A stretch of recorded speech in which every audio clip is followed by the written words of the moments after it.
করছি সেটি হচ্ছে যে এটা যেহেতু ঐক্যমত্য কমিশন হয়েছে, আমরা আজকে অনেক বিষয়ে কথা হয়েছে, অনেক পলিসি বিষয়ে কথা হয়েছে। আমরা আজকে এই জায়গা থেকে একটা বিষয় আমরা একমত হয়ে বের হয়ে যেতে পারি কিনা আমি জাস্ট একটা অনুরোধ করছি। সেটি হচ্ছে যে আমরা যেই ফাইট 5ই অগাস্ট আমরা সমাধান করেছি, আমরা যেটা চূড়ান্ত সমাধান এবং জনগণ যেটা রায় 5ই অগাস্ট দিয়ে দিয়েছে, এবার এটা আপনারা সিদ্ধান্ত নেবেন এটা পরবর্তী প্রজন্মের উপর আবার আপনারা চাপিয়ে দিবেন কিনা।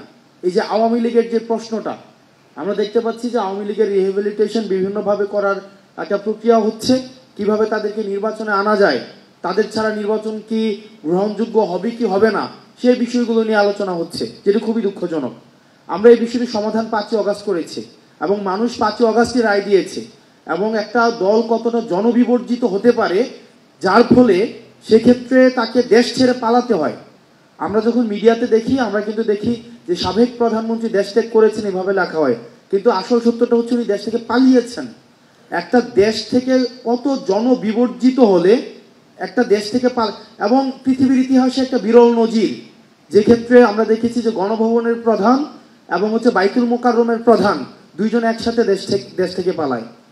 এখন আমরা ওই যে স্বৈরতান্ত্রিক ব্যবস্থা আপনারা সিদ্ধান্ত নেবেন ওই ফাইটটার দিকে কি এই প্রজন্মকে আবার আমাদেরকে ঠেলে দিবেন কিনা, যে আজকে আপনারা সিদ্ধান্ত নেন আগামী 20 বছর পর আবার এই আওয়ামী কোশ্চেনের সাথে কি আমাদের ডিল করতে হবে কিনা, আজকে 30 বছর পর এই আওয়ামী কোশ্চেনের সাথে আবার আমরা ডিল করবো কিনা, নাকি এটা সমাধান আমরা 5ই অগাস্ট যেটা জনতা সিদ্ধান্ত দিয়েছে, ছাত্র নাগরিক সিদ্ধান্ত দিয়েছে যে বাংলাদেশের এই ভূখণ্ডে আওয়ামী লীগ অপ্রাসঙ্গিক, এটাকে ধরেই আমরা পরবর্তী বাংলাদেশ বিনির্মাণ করব। এই সিদ্ধান্তটা এই ফোরাম থেকে আসতে হবে। আমরা দেখছি যে ইলেকটোরাল প্রসেসের মধ্য দিয়ে আমরা যাচ্ছি, ইলেকটোরাল একটা ডেমোক্রেটিক ট্রান্সফরমেশনের দিকে যাচ্ছি। এই সাথে সাথে কিছু অপ্রত্যাশিত ঘটনাও ঘটছে, যেমন আওয়ামী লীগের যেহেতু একটা সেট আপ রয়েছে, এগুলো দুঃখজনক, এগুলো হচ্ছে মাঝে মাঝে আমরা হচ্ছে ইউফেমিস্টিকভাবে এগুলো এড়িয়ে যাই। আমরা একটা ডেমোক্রেটিক একটা সোসাইটিতে ইউফেমিস্টিকভাবে এড়িয়ে যাই, যেমন ইলেকটোরাল প্রসেসে আমরা আওয়ামী লীগকে নিয়ে আসতে চাই, কারণ হচ্ছে আওয়ামী লীগের যেহেতু একটা সেট আপ আছে, তাদের একটা ভোট ব্যাংক আছে, তাদের একটা বিজনেস একটা কমিউনিটি আছে, তাদের কালচারাল একটা হচ্ছে কালচারাল একটা সোসাইটি আছে। তো এই জায়গাতে আমি যদি আওয়ামী লীগকে কোনোভাবে আমার কাছাকাছি নিয়ে আসতে পারি, আওয়ামী লীগের কাছে যদি আমি একটু সিম্প্যাথেটিক মানে একটু যদি ইতিবাচক একটা ভাবনা দিতে পারি, তাহলে আওয়ামী লীগের ভোটটা রেডিমেড ভোটটা আমি পাওয়া যাই।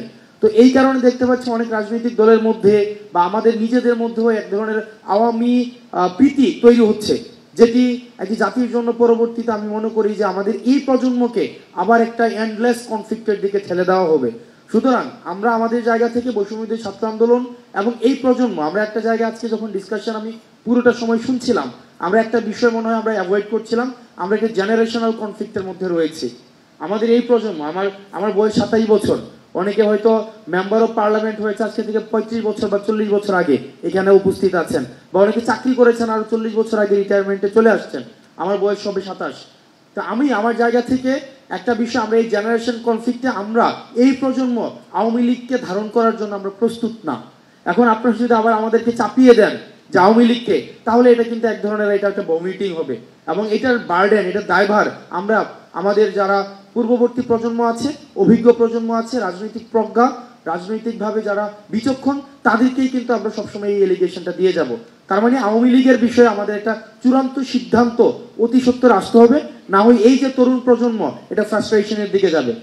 এরপর হচ্ছে আমাদের যেই একটা দীর্ঘ 1.5 দশকের বেশি সময় ধরে আমাদের গুম খুন হত্যা নির্যাতন নিপীড়ন হয়েছে, Awami League as a party হিসাবে এগুলো করেছে।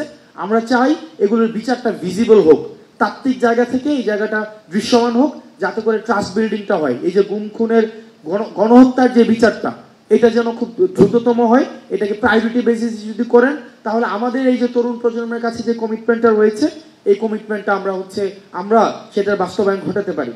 আর সর্বশেষ যেটা হচ্ছে যে আমরা এটাকে টার্মিনোলজিতে যেটাই বলি না কেন, বিপ্লব বলি, এটাকে হচ্ছে গণ অভ্যুত্থান বলি, এটা তাত্ত্বিকতার জায়গা, এটা তাত্ত্বিকটা নির্ধারণ করবে যে বিপ্লব বা গণ অভ্যুত্থান যে বিষয়টা।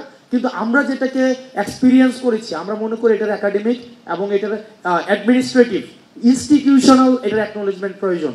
এই ইনস্টিটিউশনাল অ্যাকনোলেজমেন্ট যদি না হয়, পরবর্তীতে দেখা যাবে রাজনীতির সুবিধার্থে এটাকে ডিজোন করার একটা প্রবণতা আবার আসতে পারে। সেই জন্য জুলাইয়ের যে ঘোষণাপত্র, এই জুলাইয়ের ঘোষণাপত্রটা এটা আপনারা উদ্যোগ নিয়ে এটা হচ্ছে বাস্তবায়ন করবেন, এটা আমাদের এই প্রজন্মের প্রত্যাশা। আমি কোনো রাজনৈতিক দল হিসাবে আমি কাউকে বিবেচনা করছি না, সেটা হচ্ছে আমরা ফেসিবাদ বিরোধী যে রাজনৈতিক দলগুলো ছিল আমরা সবাইকে ফেসিবাদ বিরোধী রাজনৈতিক শক্তি হিসাবে দেখতে চাই। আপনাদের কাছে আমাদের প্রত্যাশা এই জুলাই ঘোষণাপত্রটা যেটা উচিত ছিল আপনাদের পদক্ষেপ নেওয়া, যে ক্ষেত্রে আমার কাছে মনে হয়েছে যে তরুণরা যেহেতু এই পদক্ষেপটা নিয়েছে, এখন আপনারা দায়িত্ব নিয়ে সেটাকে বাস্তবায়ন করার জন্য আপনারা পদক্ষেপ নেবেন এবং সংস্কারগুলো যেগুলোকে আমরা বলছি সংস্কার, এগুলোর দৃশ্যমান আমরা খুব দ্রুততম সময়ের মধ্যে দেখতে চাই, যেটির মধ্য দিয়ে আমরা তরুণ প্রজন্মের যে ট্রাস্ট বিল্ডিংটি সেটি হবে।